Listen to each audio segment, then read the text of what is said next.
আলহামদুলিল্লাহ, আপনাকে দরবারে লাখ করে শুকরিয়া আদায় করছি যে উনি তার গোলামদেরকে পবিত্র জুমার দিনে মসজিদে এসে বসে কোরআন কারীমের কথা, হাদিস শরীফের কথা বলার এবং শোনার তৌফিক দিয়েছেন। সেই মনিবের দেওয়া জবাব দিয়ে, তার শেখানো ভাষা দিয়ে আমরা কালিমাত শুকরিয়া আদায় করি। সকলে করি আলহামদুলিল্লাহ।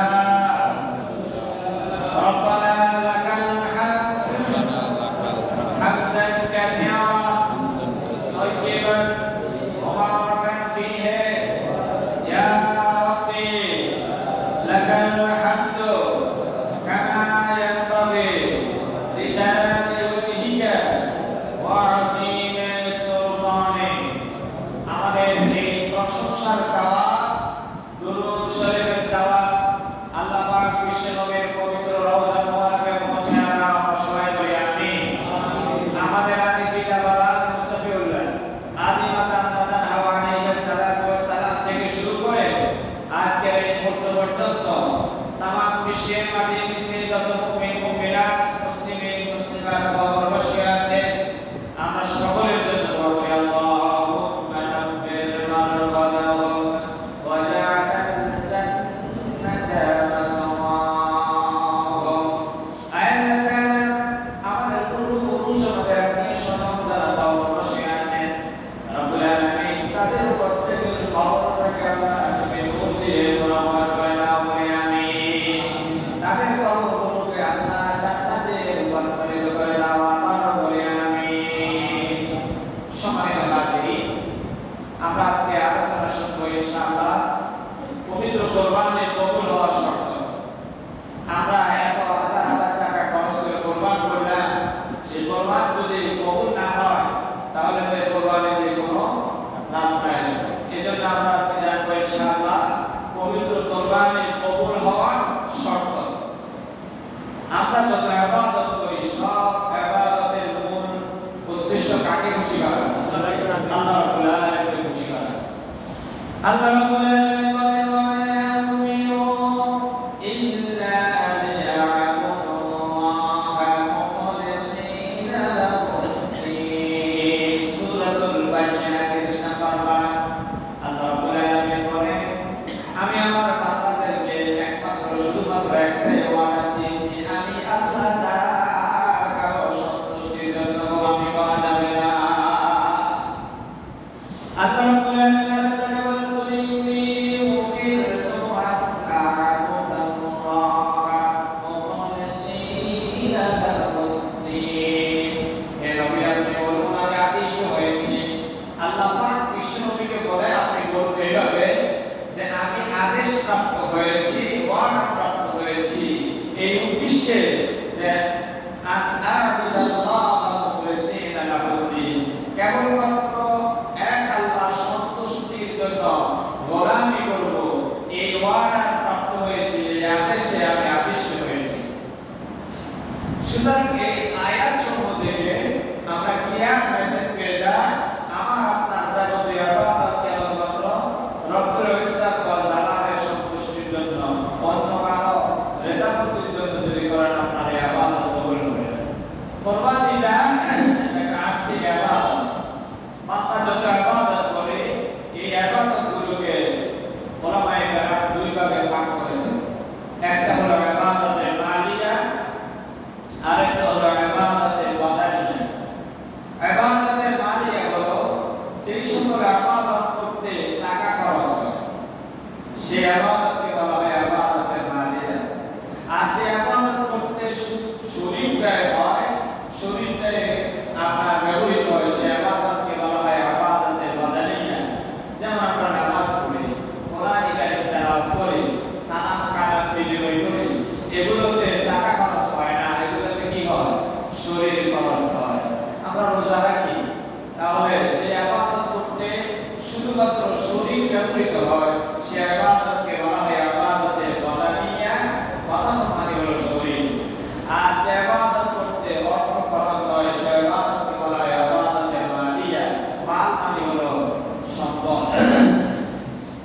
কোরবান এটা ইবাদতে মালিয়া। এই ইবাদতটা হজ ইবাদতে বাদানিয়া এবং মালিয়া কোনটার সমন্বয়ে হজ সম্পন্ন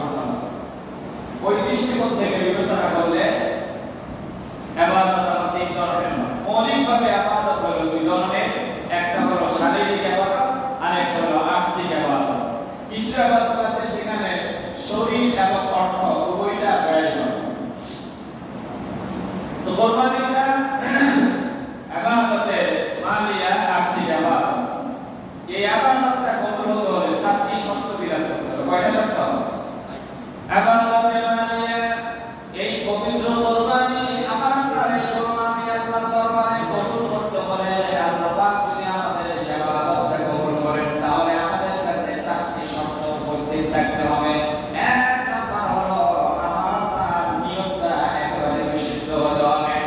দুই নম্বরে হালাল ইনকাম হতে হবে। তিন নাম্বার হলো শরীয়ত সম্মতভাবে আপনার এই কুরবানিটা হতে হবে।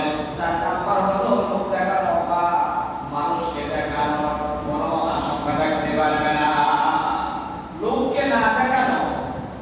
চার নাম্বার হলো আমার ইবাদতটা করব কাউকে দেখানোর জন্য নয়। আমি আবার বলছি, কুরবানি কবুল হওয়ার জন্য চারটি শর্ত। এক নাম্বার হলো বিশুদ্ধ নিয়ত হতে হবে। দুই নাম্বার হলো হালাল ইনকাম হতে হবে। তিন নাম্বার হলো শরীয়ত সম্মতভাবে হতে হবে। চার নাম্বার হলো রিয়া বা লোক দেখানো করা যাবে না। এই চারটি শর্ত যদি আপনার কাছে থাকে তাহলে আপনার কুরবানিটা আল্লাহ পাক কবুল করবেন, না হলে আপনার এই কুরবানিটা আল্লাহ পাক কবুল করবেন না। এক নাম্বার হলো নিয়ত। আল্লাহ রাসূল সাল্লাল্লাহু আলাইহি ওয়াসাল্লাম বলেন, ইন্নামাল আমালু বিন্নিয়াত, নিশ্চয় সকল কর্মের প্রতিদান, সকল ইবাদতের সওয়াবটা পাবেন আপনার নিয়ত অনুযায়ী। নিয়ত যদি বিশুদ্ধ হয় না, সব ইবাদত আল্লাহ পাক কবুল করবেন। নিয়তের ভিতরে যদি কর্তৃ থাকে আপনার ইবাদতটা আল্লাহ পাক কবুল করবেন না। নাউযুবিল্লাহ। ইন্নামাল আমালু বিন্নিয়াত ওয়া ইন্নামা লিকুল্লি মা নাওয়া ফামান কানাত হিজরাতুহু ইলাল্লাহি ওয়া রাসূলিহি। এই হাদিস শরীফটি বুখারী শরীফের একেবারে প্রথম অধ্যায়ের প্রথম হাদিস। ইন্নামাল আমালু বিন্নিয়াত ওয়া ইন্নামা লিকুল্লি মা নাওয়া ফামান কানাত হিজরাতুহু ইলাল্লাহি ওয়া রাসূলিহি। এই হাদিস শরীফটির শান-ও-উরুদ বলা হয়। হাদিস শরীফটা কি কারণে আল্লাহ রাসূল বলেছেন, কোন প্রেক্ষাপটে হাদিস শরীফটি বলেছেন, এটাকে বলা হয় শান-ও-উরুদ। আর কোরআন শরীফের আয়াতটি কেন আল্লাহ পাক কোন প্রেক্ষাপটে কি কারণে নাযিল করলেন সেটার জন্য বলা হয় শান-ও-নুজুল। এই হাদিস শরীফের প্রেক্ষাপট হলো উম্মে কায়েস নামক একজন ভদ্র মহিলা ছিলেন। বিশ্বনবী জনাব মুহাম্মদ রাসূলুল্লাহ সাল্লাল্লাহু আলাইহি ওয়াসাল্লামের উপর ঈমান এনেছিলেন। তো হুজুর সাল্লাল্লাহু আলাইহি ওয়াসাল্লাম পবিত্র মক্কা নগরী থেকে হিজরত করে যাওয়ার সময় অসংখ্য নারী পুরুষ হিজরত করে মদিনা শরীফে গিয়েছিলেন।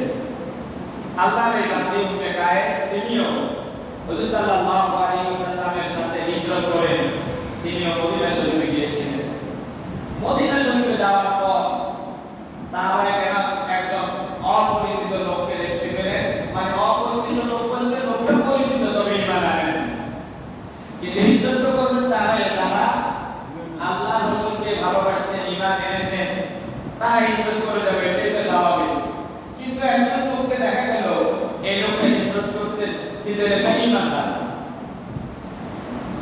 ভাইও, দলীয় কোনো একেবারে কনফারেন্স যদি হয় ওখানে শুধু দলের কাজ বা পোস্ট দাঁড়িয়ে ছাড়া আর কেউ ওখানে প্রবেশ করতে পারবে না। এই জাতীয় কনফারেন্সের ভিতরে যদি অন্য কোনো দলের একজন লোক যদি ঢুকে যায়, সবাই ইনিয়ে বিনিয়ে এদিক ওদিক তাকাতাকি করবে কিনা, করার তো কথা। এখন সাহাবায়ে কেরামদের ভিতরে একজন আরেকজনের দিকে তাকায়, ওই লোকটার দিকেও তাকায়, কিন্তু এই লোকটা তো আমাদের প্রতিদিন লোকটা না, আমাদের ঈমান আনে না, কিন্তু এটা হিজরত করলো কারণটা কি? আল্লাহ রাসূল সাল্লাল্লাহু আলাইহি ওয়াসাল্লামের কাছে সাহাবায়ে কেরাম আরজ করলেন, ইয়া রাসূলুল্লাহ, মক্কা নগরী থেকে আপনারা যারা হিজরত করে আসলেন, আমরা সবাই আপনাকে ভালোবাসি, আপনাকে ভালোবাসি। আপনাকে ভালোবাসার কারণে, আল্লাহকে ভালোবাসার কারণে আবু জেহেলের নির্যাতনের ভয়ে আল্লাহর ওয়াদা আমরা হিজরত করে চলে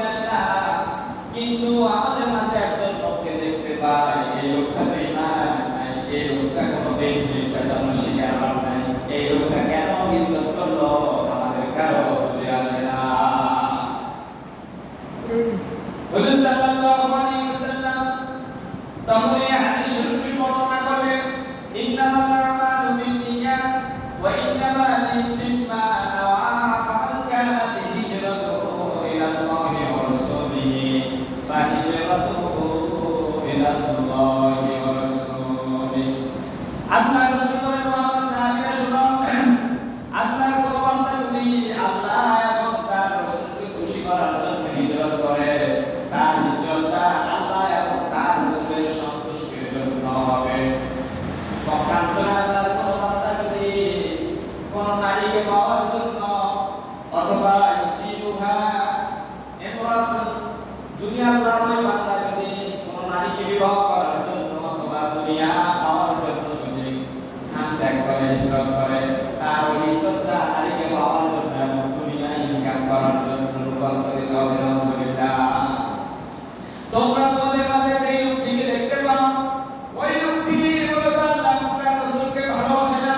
তার একজন প্রেমিকা আছে, মুসলিম মহিলা আছে, উম্মে কায়েসকে সে মনে মনে ভালোবাসে। উম্মে কায়েস জানে না, উম্মে কায়েস হিজরত করার কারণে, সে ওই উম্মে কায়েসের প্রেমের কারণে সে হিজরত করেছে। মূলত আল্লাহ এবং তার রাসূলের ভালোবাসায় হিজরত করে নাই। বুঝে আসছে? তাহলে উম্মে কায়েস নামক মহিলাকে সে কি করতো? ভালোবাসতো। এখন উম্মে কায়েস যে হিজরত করে মদিনায় চলে গেছে, এই কারণে উম্মে কায়েসের ভালোবাসায় তার হিজরত, আল্লাহ এবং তার রাসূলের ভালোবাসা হিজরত নয়। এখন আমার আপনার কোরবানি যদি ব্যয়কে খুশি করার জন্য, তারপরে ছেলের বউ আছে, মেয়ের জামাই আসবে, কি বলবে? এইটা কি মনের নিয়ত যদি হয়, আপনার কোরবানিটা ওই জাতীয় ওই ব্যক্তির হিজরতের মতো আপনার জামাইকে ছেড়ে মেয়েকে খুশি করার জন্য কোরবান হলো, মূলত আল্লাহকে খুশি করার জন্য আপনার কোরবানটা হলো না। নাউযুবিল্লাহ। আমার ভাইরা, বিশ্বনবী জনাব মুহাম্মদুর রাসূলুল্লাহ সাল্লাল্লাহু আলাইহি ওয়াসাল্লাম বলেন, ইন্নাল্লাহা লা ইয়ানজুরু ইলা সুওয়ারিকুম ওয়া আমওয়ালিকুম ওয়ালাকিন ইয়ানজুরু ইলা কুলুবিকুম ওয়া আ'মালিকুম।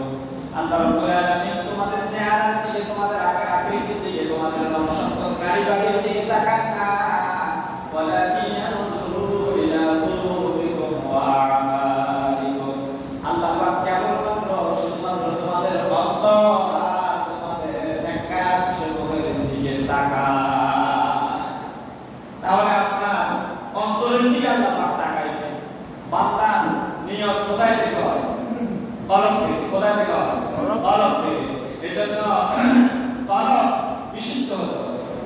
বিশুদ্ধ কলবে যদি নিয়ত করেন যে আমি কেবলমাত্র আল্লাহকে খুশি করার জন্য আমার কোরবানি হবে, তাহলে আপনার নিয়ত অনুযায়ী আপনি সওয়াব পাবেন। আর নিয়ত যদি গড়বড় থাকে, তাহলে আপনার এই কোরবানি কবুল হবে না। وقال رسول الله صلى الله عليه وسلم من هم بحسنة فلم يعملها كتبت له حسنة।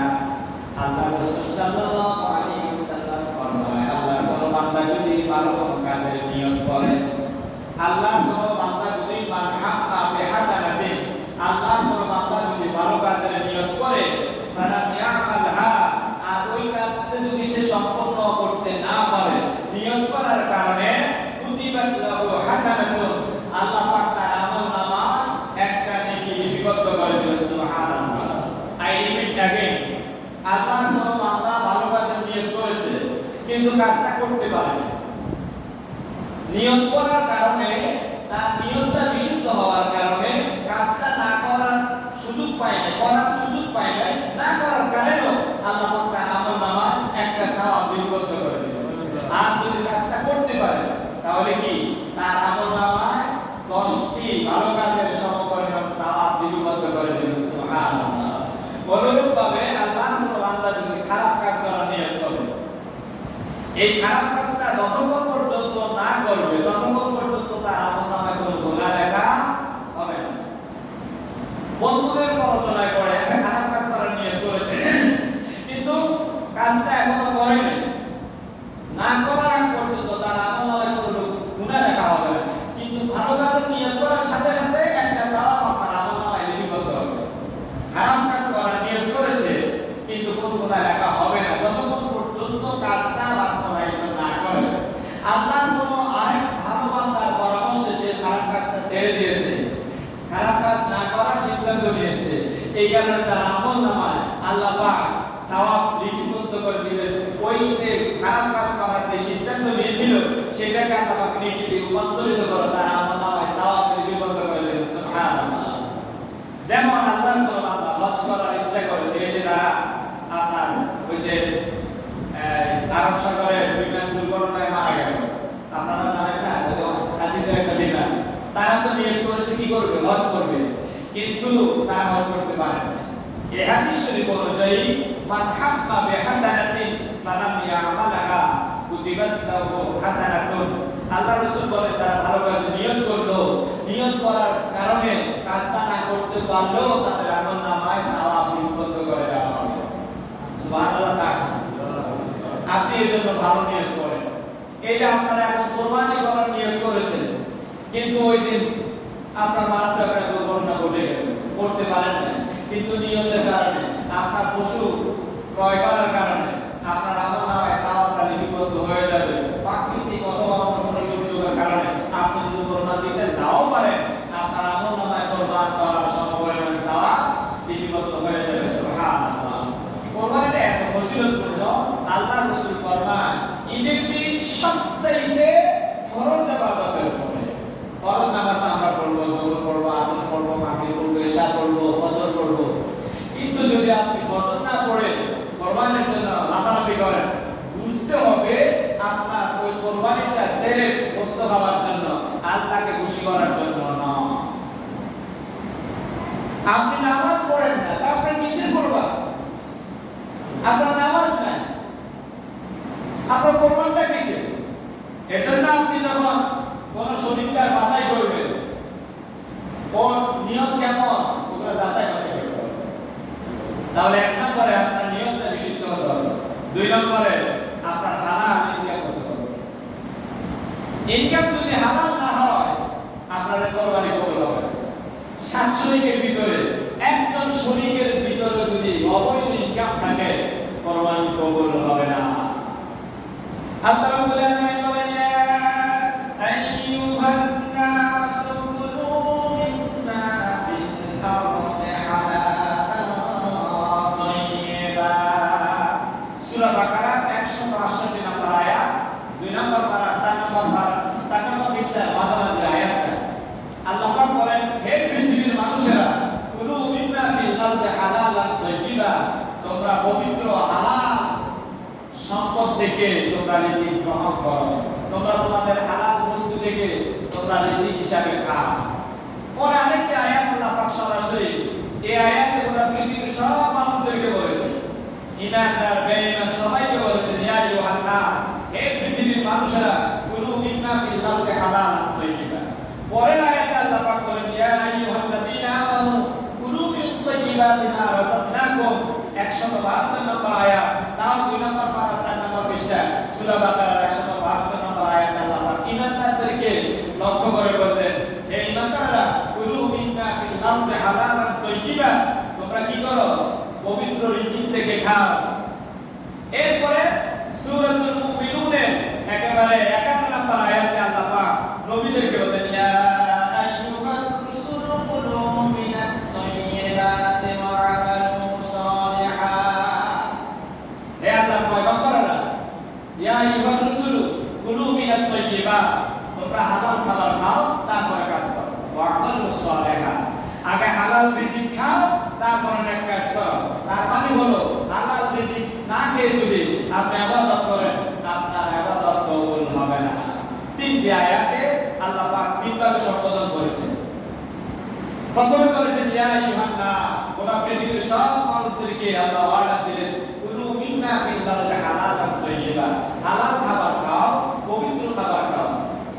পরে 172 নম্বর আয়াত সূরা বাকারার ওই আয়াতে আল্লাহ পাক বলেন, ইয়া আইয়ুহাল্লাযীনা আমানু, হে ঈমানদাররা, কুলু, তোমরা খাও, হালালান তাইয়্যিবা, হালাল মানে হালাল, তাইয়্যিবা মানে পবিত্র, পবিত্র হালাল খাবার খাও। ওয়া মিম্মা রাযাকনাকুম, আমি আল্লাহর দেওয়া রিজিক থেকে তোমরা ব্যয় করো। এরপরে সূরাতুল মুমিনুনের 52 নম্বর আয়াতে আল্লাহ পাক নবীদেরকে বলেন, ইয়া আইয়ুহার রাসূলু কুলু মিনাত তাইয়্যিবাতি ওয়া'মালু সালিহান, হে আল্লাহর পয়গম্বররা, হালাল খাবার খাও, পবিত্র খাবার খাও, তারপরে ইবাদত করো। তার মানে কি বুঝা গেল? আপনার নামাজ কবুল হতে হবে কি লাগবে? হালাল খাবার লাগবে।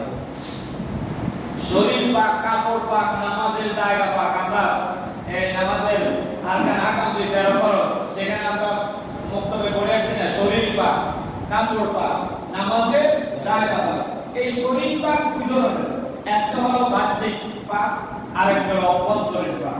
অভ্যন্তরীণটা পাক হবে, রক্তটা পাক হবে, পুরো শরীরটা পাক হবে যখন হালাল খাবার খাবো। ওযু গোসল তায়াম্মুমের মাধ্যমে আমার বাহ্যিক অঙ্গ প্রত্যঙ্গ বাহ্যিকটা পবিত্র হবে, কিন্তু অভ্যন্তরীণ পবিত্র হতে আপনাকে আমাকে হালাল খাবার খেতে হবে। এজন্য বিশ্বনবী বলেছেন লা ইউকবালু সালাতু বিগাইরি তুহুর।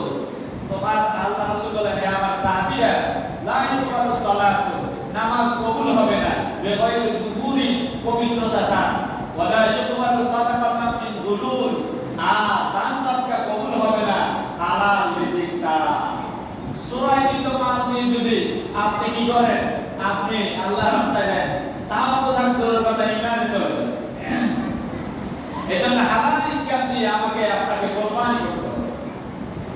হালাল ইনকাম দিয়ে, হালাল ইনকাম ছাড়া আপনি যদি কোরবানি করেন, আপনার নিজের যাওয়া গেল, শাশুড়িকে সবাই পেয়ে গেল। এজন্য একা দিলে আপনার কোরবানি আপনি হালাল করেছেন, হারাম ইনকাম দিয়ে করেছেন, আপনারটা বস্তা টাকার কবর হোক, সেটা আপনার বিষয়। কিন্তু এমন কাজ করা যাবে না আপনার শরীরকে 6 জনে আল্লাহ ওয়ালা, একজন গরিব হইছে হারাম ইনকাম ওয়ালা, এই 7 জন আল্লাহ ওয়ালা হবে যাবে। ওয়াত্তাকু ফিতনাতান লা তুসিবান্নাল্লাযীনা যালামু মিনকুম খাসসা।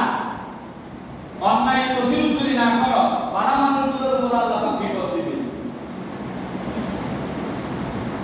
قال رسول الله صلى الله عليه وسلم لا يدخل الجنة جسد غزي بالحرام। আল্লাহ রাসূল ফরমান, ওই শরীর জান্নাতে যাবে না যেই শরীরটা বড় হয়েছে, বৃদ্ধি পেয়েছে, যেই শরীরটা লালিত পালিত হয়েছে হারাম ইনকাম দ্বারা। দেখেন না, 2-3টা চাকরি করি, এরপরেও 30,000 টাকা কোরবানি মিলতে আমাদের কষ্ট হয়ে যায়। আর সামান্য একটা চাকরি করে কোন একটা সরকারি অফিসে, ওরে বাবা তাদের খাসি, এক একটা খাসি 50, 60, 70, 80,000 টাকা। ওদের বোনাস কত? আমরা তো জানি। বর্তমান সরকারি কর্মকর্তা কর্মচারীদের যে বোনাস, এই বোনাস দিয়ে, এই বোনাস 5 ক্লাস তারা পায় 70,000 টাকা। 5 ক্লাস হলো একেবারে প্রথম গ্রেড থেকে নবম গ্রেড পর্যন্ত। নবম গ্রেড পর্যন্ত, নবম গ্রেডে হলো 22,000 টাকা। তাহলে নবম গ্রেডে সে বোনাস পাবে কত? 22,000 টাকা। 22,000 টাকা দিন কিন্তু ছোটখাটো একটা শরীর পাওয়া যায়। সে যদি আপনার একেবারে বড় একটা করে কোরবান দেয়, বুঝতে হবে টাকার ভিতরে কি আছে, কথা বলার টাকার ভিতরে কি আছে। এজন্য আল্লাহ রাসূল বলেছেন, কোরবানি যদি কবুল হতে হয় কি লাগবে? হালাল ইনকাম লাগবে। আমাদের দেশে বহু সচিব আছে, এলাকায় গাড়ি নিয়ে আসে, মসজিদ করে দেয়।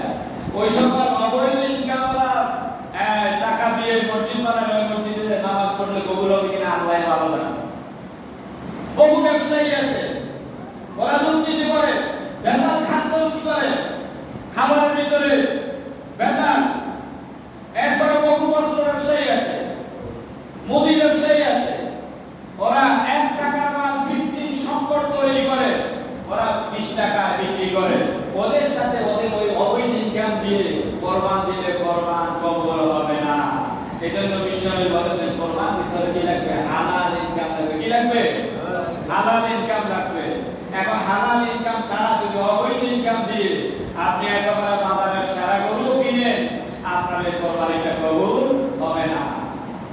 আচ্ছা, তো এই লোকটা নামাজ পড়ে না, ওই লোকটা যে লোকটা নামাজ পড়ে না, এটা লজ্জা হয় না, কিন্তু কোরবান না দিলে লজ্জা পায়।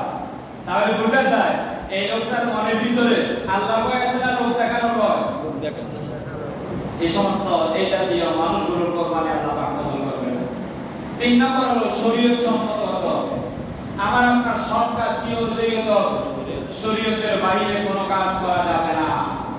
আপনার খামখেয়ালি কোনো কাজ করবে, আপনার ওই ইবাদতটা আল্লাহ কবুল করবেন। হাদিস শরীফের ভিতরে এসেছে, প্রতিদিন সকাল এবং আসরের টাইম বান্দা ইবাদতগুলো আল্লাহর দরবারে নিয়ে যায়। দৈনিক 2 বার যায়, সপ্তাহে 2 দিন যায়, সোমবার আর বৃহস্পতিবার। তো আল্লাহর দরবারে যাওয়ার আগে ইবাদতগুলো বিশ্বনবী জনাব মুহাম্মদ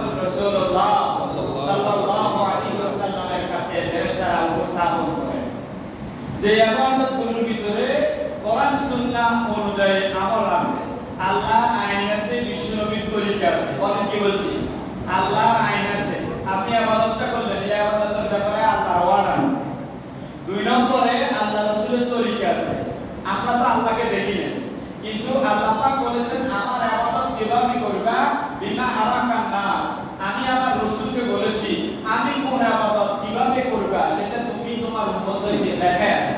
তো আমার আপনার ইবাদত যদি আল্লাহর ওয়াদা থাকে, বিশ্বনবীর তরিকা থাকে, তাহলে বিশ্বনবী সেই ইবাদতটা অনুমোদন দিলে ফেরেশতারা আল্লাহর দরবারে নিয়ে নেয়।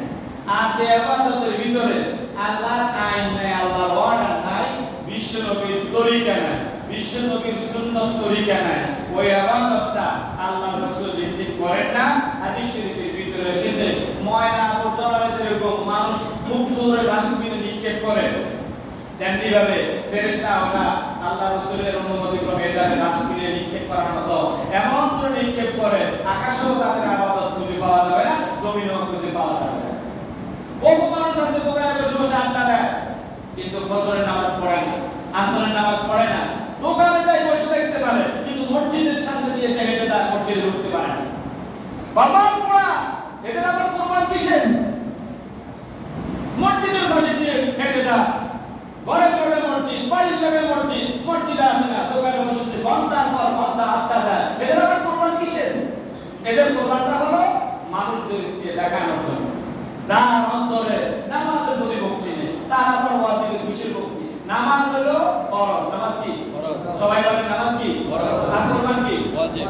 তাহলে ওয়াজিবের দাম বেশি না ফরজের দাম বেশি? ফরজের। আপনি ফরজ বাদ দিলেন, আপনি ওয়াজিব লাফালাফি করেন, কারণটা কি? তাহলে আমার আপনার হালাল ইনকাম হতে হবে।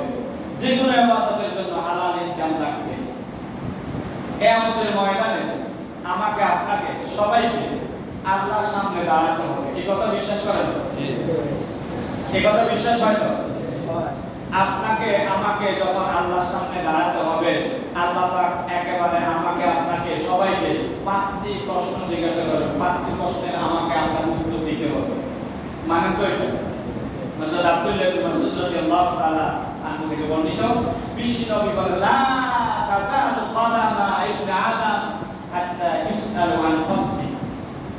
কোন বনি আদম আল্লাহর সামনে থেকে এক কদম এদিক ওদিক নড়াচড়া করতে পারবে না, যেতে পারবে না, ততক্ষণ পর্যন্ত না আল্লাহর কাছে 5টি প্রশ্নের জবাব দিতে না পারবে। কয়টা প্রশ্ন? এক নাম্বার হলো তোমার পুরা জীবন কোন পথে ব্যয় করেছো? এই যে আমাকে 80, 90, 100 বছর, আপনাকে যে 70, 80, 100 বছর হায়াত দিয়েছে, এই হায়াতের হিসাব দেওয়া লাগবে কিনা? লাগবে তো। 2 নম্বর হলো বিশেষ করে তোমার যৌবনকাল কোন পথে ব্যয় করেছো। 3 নম্বর হলো কোন পথে ইনকাম করেছো। 4 নম্বর হলো কোন পথে ব্যয় করেছো। আপনি ইসলামদারি করবেন, আপনি মদ গাঁজা ইয়াবার ব্যবসা করবেন, আর কোটিপতি হবেন, আপনি কামিকা, তারপরে সরকারি বরাদ্দ করে আপনি চুরি চামারি করে আপনি গাড়ি বাড়ি করবেন, আর বড় বড় গরু কোরবান দিবেন, আপনার এগুলো আল্লাহর দরবারে গৃহীত হবে না। আল্লাহর দরবারে আপনাকে জবাবদিহি করতে হবে। এই যে তুমি একজন মেম্বার ছিলে, তুমি একজন চেয়ারম্যান ছিলে, একজন মেম্বার আর একজন চেয়ারম্যানের ইনকাম কত আপনারা বলেন? আমরা ইসলামিক ইউনিভার্সিটি থেকে অনার্স মাস্টার্স করে আমরা চাকরি করি, 50 থেকে 70 হাজার টাকা মিলাইতে কষ্ট হয়। আর ওরা দেখা নাই পারে নাই, শয়তানরা তাল জয় করতে পারে না, তারা মান পানি দিয়ে গোসল করে, লক্ষ লক্ষ টাকা তারা বাণিজ্য করে, চেয়ারম্যান মেম্বার হয়ে কোটি কোটি টাকা তারা বাণিজ্য করে। কাল কিয়ামতের দিন তাদেরকে জবাবদিহি করতেই হবে কোথায় পেয়েছে টাকা। একটা বাড়ি মাপার জন্য লক্ষ লক্ষ টাকা তাদের কাছে আমানত রাখা হয়, তারা সালিস বাণিজ্য করে এই টাকাগুলো আত্মসাৎ করে, আর হোটেলে গিয়ে বড় বড় খাসির গোশত আর রুই মাছের মাথা দিয়ে তারা ভাত খায়। মানুষের জায়গা জমি ভাগ তো হয় না, তারা সালিস বাণিজ্য করে, এরপরে হাজার হাজার টাকা লুটপাট করে, তারা বড় বড় গরু দিয়ে কোরবান দেয়। তাদের কোরবান কবুল হবে? সৌদি আরবে যা, বিদেশে যা, যাইয়া ওরে 2-3 বছরের কোম্পানির টাকা মালি দিয়া দেশে আসে, বিশাল বিশাল গাড়ি বাড়ির মালিক হয়, এরপর কদিন পরে টাকা গুলো চলে যায়। ভাইও আরামে কোনোদিন আরাম নাই। অবৈধ টাকা কেউ ভোগ করতে পারে নাই। সালমান এফ রহমান এগুলো বলতে বলবে যে হুজুর রাজনীতি করে, এগুলা রাজনীতির কথা? ওর মতো এত পয়সা আলা এখন কোথায় সে বলেন তো, কোথায় আছে? আর তারা চুরি চামারি করবে না, ওদের বিরুদ্ধে মানুষ কোনোদিন অপমান অপবাদ দুর্নাম ঘটাবে না। সে লেখাপড়া করে নাই, রাজনীতির সাথে জড়িত হয়ে যায়। রাজনীতি এটা একটা আবাদত, কিন্তু আমাদের দেশে এটাকে একটা পুঁজি, একটা ইনকামের পথ বাছাই করে নিয়েছে। আপনি ওই সাদাবাদের টাকা দিয়ে কোরবানি দিবেন, আপনার কোরবানিটা কবুল হবে না। তাহলে ইনকাম কি লাগবে? হালাল হতে হবে। আপনি স্বাধীন বাণিজ্য করবেন, এই যে আমাদের দেশে বহু পুলিশ ভাই আছে, বাদী পক্ষ থেকেও খায়, বিরোধী পক্ষ থেকেও খায়। আমার জানার মধ্যে বহু অফিসারের ফলাফলেরা মানুষ হয় না, দুর্নীতি করে যারা ছেলে মেয়ের লেখাপড়া করাইছে, এই ছেলে মেয়ে তাদেরকে ঘরে রাখা নাই, বৃদ্ধাশ্রমে পাঠাই দিয়েছে। হালাল ইনকামওয়ালা মানুষ বিপদে পড়ে না, ওরা কম খায়। তাহলে হালাল ইনকাম হতে হবে, এরপরে শরীয়ত সম্মত হতে হবে। লোক দেখাবে আবাদত করা যাবে না। গরু কিনে আর ফেসবুকে ছবি দেয়, দেখি না গরুর একেবারে সাজায়, গলায় মালা একটা লাগাইয়া, তারপরে ফেসবুকে কিনে ফেললাম। আসেনি এরকম? আসেনি? তাহলে কোরবানি কি আল্লাহকে খুশি করার জন্য না পাবলিককে খুশি করার জন্য? আল্লাহ রাসূল বলেন, হাদিস শরীফের ভিতরে এসেছে, যারা মানুষকে দেখানোর জন্য এবং মানুষের মুখে মুখে শোনার জন্য দান করে, আসলে ময়দানে আল্লাহ পাক ওই লোকটাকে আনবে, আমি বলবে যে তুমি টাকা দিছ না, এই যে তুমি মসজিদ থেকে বাইরে হওয়ার পরে মানুষ তোমার প্রশংসা করো, তুমি এটা চেয়েছো, এই দেখো তোমার প্রশংসা, তোমার প্রতিদান যা পাওয়া তুমি পেয়ে গিয়েছো, আমার কাছে কোনো প্রতিদান নেই। বহু ভাই আছে টাকা দিয়ে যদি মসজিদে ঘুরে বসে না দিয়ে আন্দোলন করে, এই হুজুরের বাবা আমরা দেখতে পারি। আরে ভাই, আপনি দিয়েছেন আল্লাহকে খুশি করার জন্য, আপনি আমার হয়তো হুজুরের মনে, আচ্ছা ভাই সব কথা খেয়াল থাকে, হয়তো হুজুর কইতে পারে না, এই জন্য হুজুরের বিরুদ্ধে আন্দোলন। বহু মসজিদে হুজুরের চাকরি চলে গেছে, একটা নেতা মানুষ, একটা কথা বলল না দিল্লে, একটা এইটা করছে সেটা করছে, বহু টাকা ইমাম সাহেবের বেজাল চলে, চলেনি? এরকম না, বহু মানুষ আছে কিল্লে যে এই মসজিদে, কিছু মানুষ আছে ইমাম সাহেবের কথা নিয়ে বাহিরে আছে, হুজুরের একবার দলের ব্যাপারে কোনো কথা কইল কিনা, আঙ্গো নেতার ব্যাপারে, আঙ্গো নেত্রীর ব্যাপারে কোনো কথা কইছে কিনা। এরা হলো আব্দুল্লাহ ইবনে উবাই অনুসারে। আব্দুল্লাহ ইবনে উবাই হুজুরের পিছনে নামাজ পড়তো, কেমনে হুজুরের দোষ ধরা ভাই ভাই প্রিয় ভাই সব। তাহলে আমাদের ইবাদতটা হতে হবে হালাল ইনকাম দিয়ে, আমাদের ইবাদতটা হতে হবে শরীয়ত সম্মতভাবে, আমাদের ইবাদতটা হবে মানুষকে দেখানোর জন্য নয়, আল্লাহকে খুশি করার জন্য। আমাদের ইবাদতটা হবে বিশুদ্ধ নিয়তে, তাহলে আমাদের ইবাদত আল্লাহ পাক কবুল করবে, তাহলে আমাদের ইবাদত আল্লাহ পাক কবুল করবে। কুরবানি এক ধরনের দান। পৃথিবীতে আমরা যত দান অনুদান দেই, সব দান অনুদানের ভিতরে কোনো চাওয়া পাওয়া নাই। আপনি মসজিদের জন্য 20,000 টাকা দিয়েছেন, কিন্তু মসজিদ কমিটি বা মসজিদ কর্তৃপক্ষ তাৎক্ষণিকভাবে আপনাকে কিছু দিয়ে খুশি করতে পারবে না। দিছে? দিতে পারবে? এই যে আপনারা বিগত টাইমে যারা মসজিদের জন্য দান অনুদান দিলেন, এই যে আমার স্নেহের তামিল তার মিয়া পরিবারের পক্ষ থেকে ইমাম সাহেবদেরকে, মুয়াজ্জিন সাহেবদেরকে বোনাস দেওয়ার জন্য সে একটা ভালো অবদান রেখেছে, এই জন্য তার জন্য দোয়া করি। আমাদের আরেকটা ছেলে আছে আমার স্নেহের হাসান, এই গেট করার জন্য ওরা বলছে বলিয়েন না, কিন্তু উৎসাহ দেওয়ার জন্য বলতেছে, এতে তারা পরিশ্রম করবে। এই যে তাদেরকে কি আমরা নগদ কোনো কিছু দিছি? কথা বলেন। কিন্তু আপনার কোরবানিটা নগদ আল্লাহ আপনাকে গোশত করে দিয়ে দিচ্ছে। শুধুমাত্র এই একটা ইবাদত আছে, আপনি অর্থ খরচ করলেন, আল্লাহ পাক আপনার শুধু নিয়তটা নিল, কিন্তু বিনিময়ে গোশতটা আপনাকে দিয়ে দিল। তা আপনি যদি আল্লাহকে খুশি করতে পারেন, গোশতটা আল্লাহ নিচ্ছে না, আল্লাহ গোশত নিয়ে নেবে না। আল্লাহ কোরআনের আয়াতে বলেন, লা ইয়ানালাল্লাহু লুহুমুহা ওয়ালা দিমাউহা, তোমাদের গরুর গোশত, তোমাদের জবাইকৃত পশুর রক্ত, এগুলো আমার কাছে পৌঁছে না, এগুলো লগে লগে গোশত তোমাদেরকে দিয়ে দেই। আমার কাছে আসে শুধুমাত্র তোমাদের অন্তরের তাকওয়া। প্রিয় ভাই সব, জিলহজ মাসের কয়েকটি আমলের ভিতরে একটা আমল হলো বেশি বেশি করে কোরআন শরীফ তেলাওয়াত করা। আমরা বেশি বেশি করে কোরআন শরীফ তেলাওয়াত করি না। আজকে সকাল থেকে এই পর্যন্ত একটা পৃষ্ঠা কোরআন শরীফ পড়ছেন এমন কয়জন আছেন? একটু হাত তোলেন তো। পাইলাম না, দুঃখের বিষয়। আপনি পড়ছেন আলহামদুলিল্লাহ। আমি পড়ছি আলহামদুলিল্লাহ। আমি জুমার দিনের যে আমলগুলো, সে আমলগুলো করার চেষ্টা করি। জুমার দিনের আমল হলো সূরা কাহাফ তেলাওয়াত করা। সূরা কাহাফ আমরা তেলাওয়াত করি 15 নম্বর পারা 11 নম্বর পৃষ্ঠা থেকে শুরু হয়ে 16 নম্বর পারা 3 নম্বর পৃষ্ঠার মতো মিলিয়ে শেষ হয়। তাহলে আরেকটা আমল হলো দান অনুদান দেওয়া।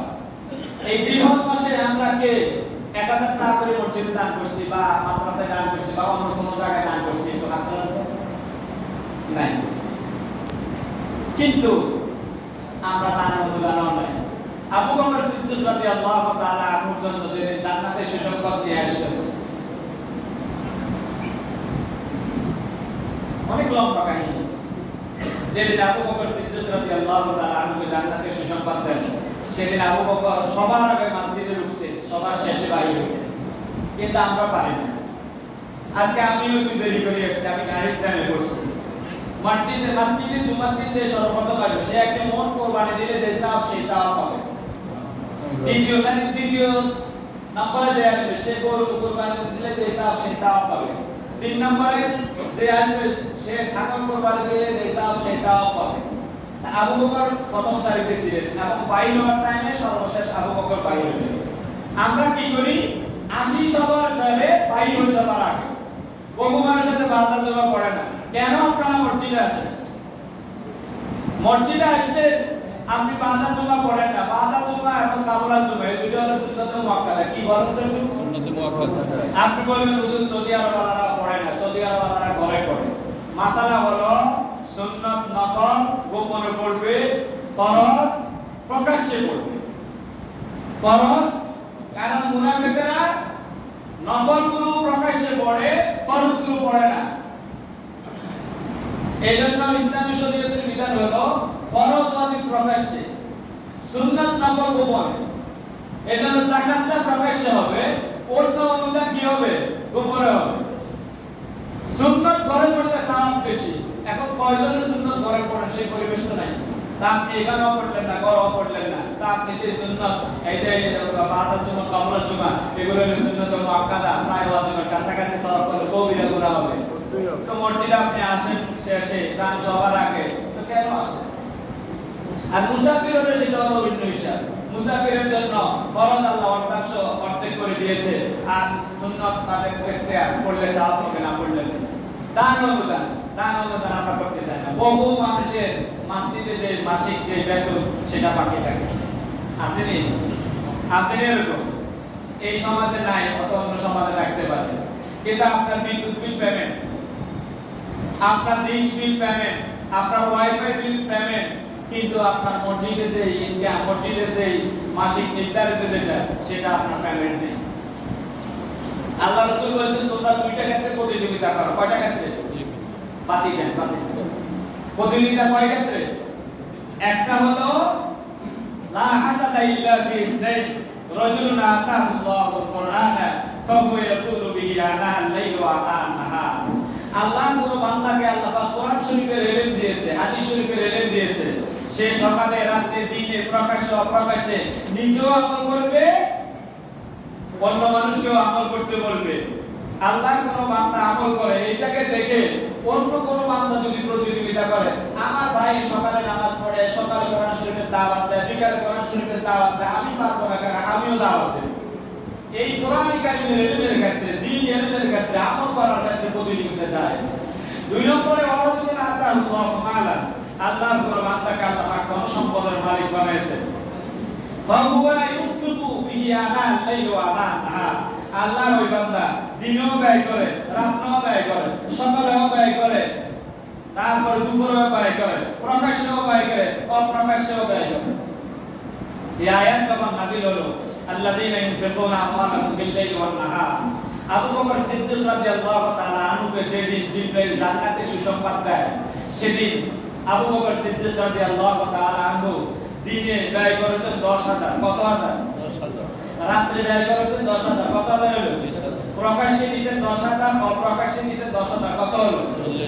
মসজিদে ওই দিন আগে আসছে, সবার শেষে বাইরে হয়েছে। সুবহানাল্লাহ থাকবে।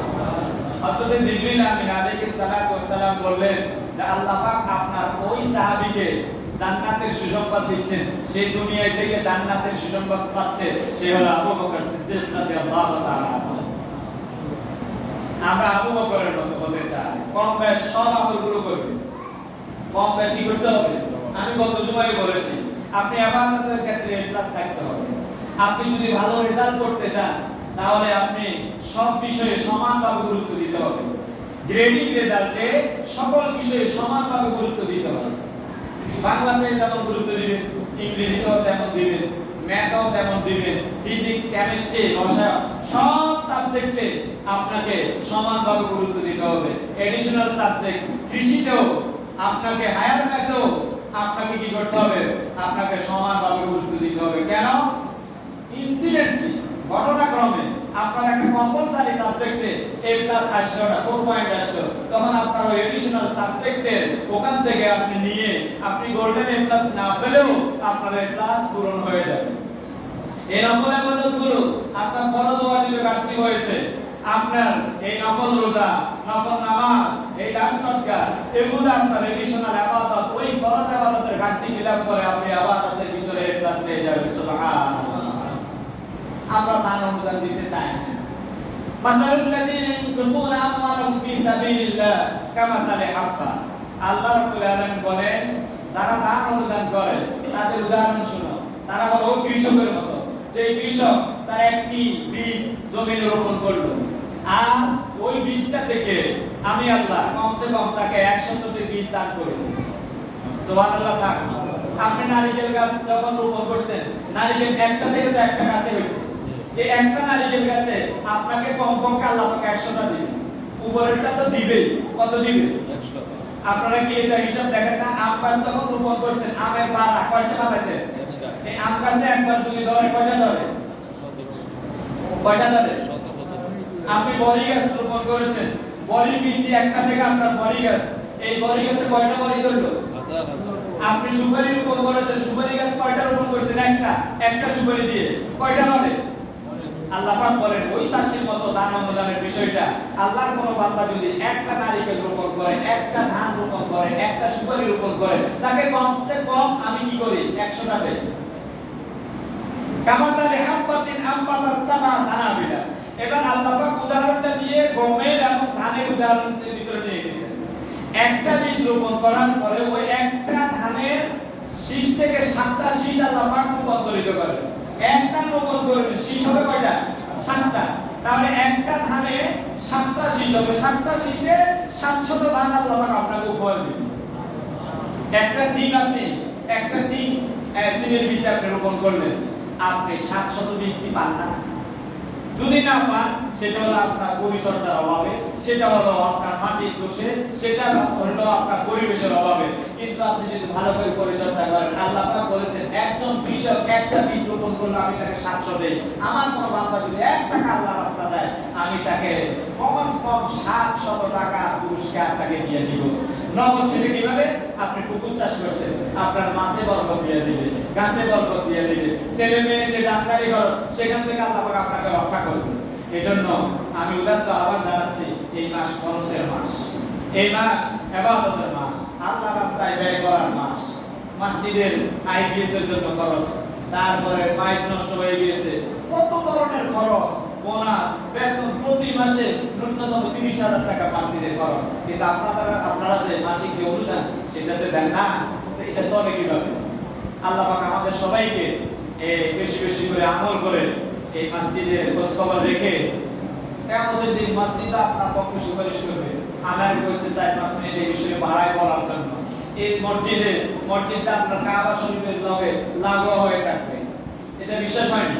ট্রেনের বগির সাথে যেরকম একটার সাথে আরেকটা কি হয়, লাগোয়া থাকে, এই মসজিদ আপনার কাবা শরীফের সাথে ট্রেনের বগির মতো লেগে যাবে।